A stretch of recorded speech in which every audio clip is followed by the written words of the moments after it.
Hey, what is up guys? So we are going to be taking a look at some new Yu-Gi-Oh cards as well as talk about some other things that are coming out in the game that I think you guys might find relevant. But anyways, let's go ahead and kick it off with the first new card that we're going to be taking a look at, and that is Mahad the Protector Priest. So it is a level 7 light spellcaster with 2500 attack and 2100 defense.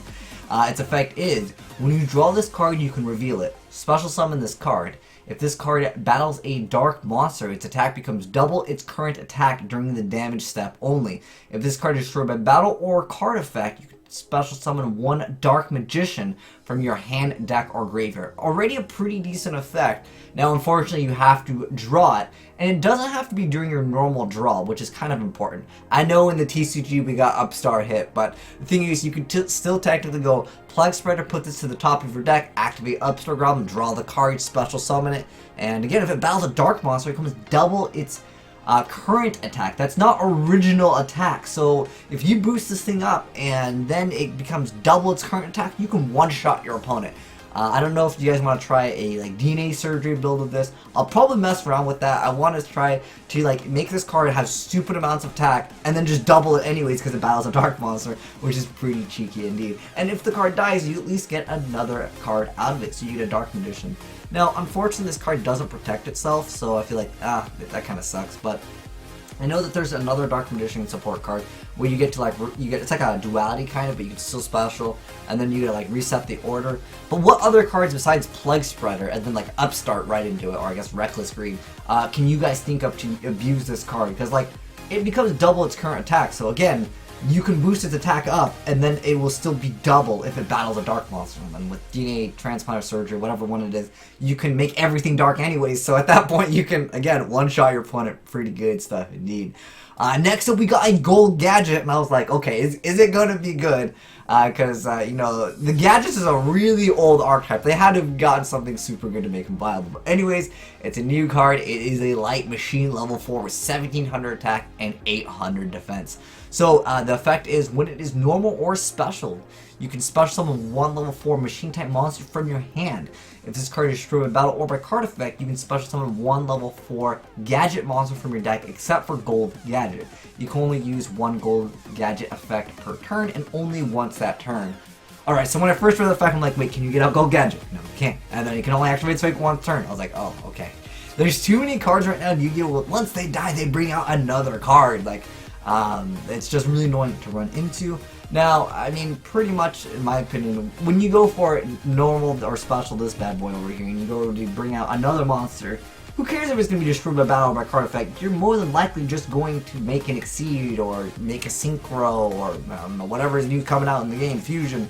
I don't feel like Gold Gadget is good enough to make the deck. I don't know if you guys have played Goldfish Gadgets, but it was normal one, then you go for the other one, then you can Exceed, and you can go Search, and then you have a lot of advantage anyways. This doesn't really make the Gadget archetype faster. Now, if you could bring out another Gold Gadget and activate its effect multiple times per turn, then we're looking at something that is more viable. But I don't think it's that good. I mean, obviously it's one of the stronger gadgets with 1700 attack. But if you guys don't know what the gadgets, I'm just going to go ahead and show you guys the gadgets, because the gadget archetype, they only got 3 gadgets. There's the red, green, and yellow, and if you go to them, which we can do real quick, because I know this is an older archetype, so a lot of you new players are like, what the heck's Gadget? They're like these little monsters, and the green one adds the red one, and when it's normal or special summon, you get to add the red. The red's effect is when it's normal or special, you get to add yellow, and yellow's effect is when it's normal or special summon, you get to add green. That's just the way it works. Oh, just an interesting fun little fact. The little gears in the background, that's the color that they add. So you can see he's green, but in the background the gears are red, so that means you add the red. The red adds yellow because you can see it in the background. Just a little fun little fact for you guys. But they're not that strong. They're 1200, 1300, 1400. These guys ain't gonna do nothing against the meta, against Pendulum and stuff like that. So I don't find the gold gadget to make gadgets oh, new meta deck confirmed the gadgets. But nonetheless, it's kind of cool that we're getting some support for it. But this could just be a hint that we're getting more gadgets. We get a black gadget, maybe a white gadget, maybe a blue, maybe a rainbow gadget or something like that. Maybe if you could fuse gold, green, it'd be cool if they made it so you could get like red and blue Gadget. Let's say that they made like blue. If you can like poly them and then you can make like purple Gadget or something, that would be so cool. Like you would mix the colors and it would make something different. But for the most part, like even when you use all of them to make, what was it that you used to make it? There's like one, like there's like kind of a boss monster in the Gadget archetype. Hold on, where's the Gadget archetype? It's not even good though. Like it's like why would you even what is it? Is it the Gear Town? Was it Ancient Gear Town? There's like a dang it, what was it? Not Market Fortress. It was like it's really not that useful though. I think it's like piercing or something like that when you like use all of them or you tribute them or something like that. It's not viable. What I'm saying is it could just be some hint towards more Gadget support, and it's kind of cool that we're getting gold Gadget though nonetheless. Just kind of cool to see some older archetypes get some support. Next up, something that's kind of interesting. The symbol of friendship apparently has an error in the TCG. It has a completely different effect than the OCG. So anyways, let's go ahead and first read the TCG full effect, and then we'll read the OCG effect, and we'll compare them. So the TCG version of the card says, to activate this card, you must draw for your normal draw in your draw phase while your opponent controls 3 or more monsters and you control no monsters. Reveal it, keep it revealed until the main phase 1.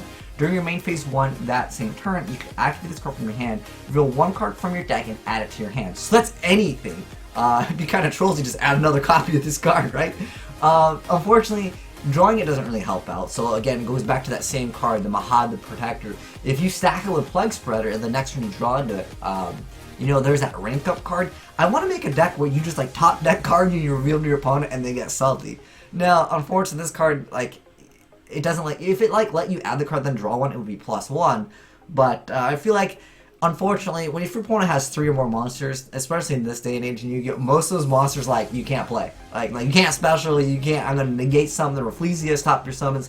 So there's a lot of downsides already to this card because not only do you have to draw it, but it has to be during your draw phase. You can't just, top deck it by putting it top deck Plug Spreader and instantly upstart into it. You have to wait that turn for your draw phase. So that's a lot of downsides right there already. But nonetheless, it just says that you control no monsters, reveal it, and blah blah blah. It has that effect. Now the Japanese version of the card says a completely different effect. The Japanese version says, well, you control no cards. So the TCG version of this card is actually better than the OCG version. So my assumption for Worlds, if you guys plan to play at Worlds, for any Yu-Gi-Oh event, they always go by the Japanese rulings. Now, this card probably won't be meta. Like, there's no way that this card seems meta right now, but there's always randomly something that someone figures out with some FTK, OTK, so I figured out, if it becomes relevant, I've thought it'd be important for any of you guys that look to compete in the game, to keep this in mind, that they will always go by OCG rulings. Now, I feel like this might have just been an error, like they were like, what's the effect? They maybe threw it in a translator, they got it wrong, whatever. But for the most part, your opponent has to have 3 monsters, and again, I don't see it being meta, but, it is any card in your deck that you can just add straight to your hand. I thought it'd be interesting, to add like a Lava Golem, because obviously if they have 3 monsters, you can Lava Golem them, or maybe you can Wing Dragon or Rosh, Sphere mode. That would be kind of cool too. So, nonetheless, it is available. But yeah, I just want to let you guys know that it has a completely different effect, and if you do plan to play at Worlds, they always go by the Japanese cards. Just wanted to mention that for you guys. Next up, from the Dark Side of Dimensions, which is coming out relatively soon. I think it's 4/23, and the OCG. We won't be getting this until a long time in TCG. There's actually no release date at the moment.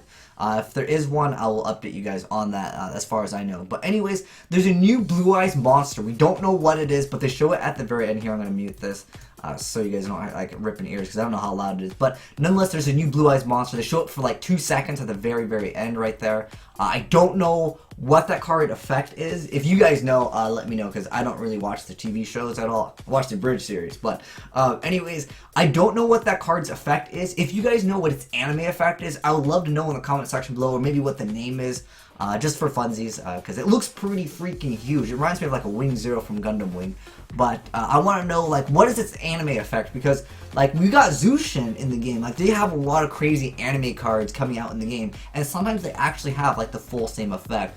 So if you guys want to watch that full little like trailer, I'll leave a link down below in the description box, and you guys can like all the stuff I'll link down below in the description box if you guys want to like read it fully, so you guys can go ahead and do so. Next up, there is a Yu-Gi-Oh! Monopoly game coming out. Some people made videos just saying, "Oh my gosh, Yu-Gi-Oh! Monopoly, is coming out, guys. That's pretty cool." And then like that was the end of the video. I'm like, that's a one video, but nonetheless, guys, I know a lot of you guys asked me, am I gonna get it? I hate the game Monopoly. I really do. I think it's just so tedious. But I will probably pick up one of these just so I can see all like the little pieces, and I want to see all like the little like artworks, and it'll be fun. We'll do an unboxing of this for sure, and then I'll probably give it to someone because I don't really want. I do not like Monopoly. There is too much RNG in this game with rolling dice. But it'd be kind of cool just to see everything. Like I said, we'll do an unboxing on this for sure. But it is coming out in Europe for June 24th. I don't know when we get that here in the States, but like I said, I'll pick up a copy, and I'll probably, maybe we should give away some of the puzzles. Maybe we could just like give it out multiple giveaways for this, because it's like, does anyone actually want to play Monopoly? I just hate this game. I hate it because it's so sacky and so luck based.